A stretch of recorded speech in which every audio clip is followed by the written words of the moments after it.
questions. Koja, why don't you begin your question to Governor Gilmore? I'm torn between home and foreign policy, but since I'm pretty sure that Chris is going to bring up foreign policy, let me stick very close to home. Yesterday, the U.S. House of Representatives passed legislation imposing its own version of gun control on the District of Columbia, a version which would allow citizens to own semi-automatic weapons, even as the D.C. City Council was passing similar legislation. That legislation has now gone to the Senate.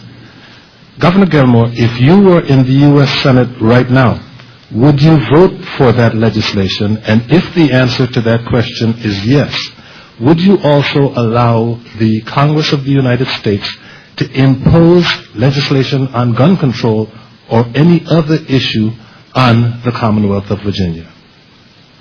I'm not sure I understood the second part of the question, but first of all, I fundamentally believe in the right to keep and bear arms. I'm a supporter of the Second Amendment. I serve on the board of the National Rifle Association. And the reason I do that is because I have confidence in individual people out there and their right to keep and bear arms and not break the law. As a former prosecutor, I put together the Project Exile, which said that people who misuse firearms should go to the penitentiary. And we carried that out. That's the kind of experience that I actually have, both as a Commonwealth's attorney, standing in the courtrooms, and also as an attorney general, making sure that criminals were treated harshly if they misused firearms.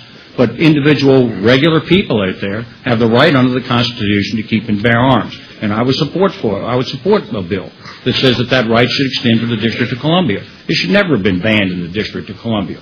It was an intrusion on people's Second Amendment rights as individuals under the Constitution.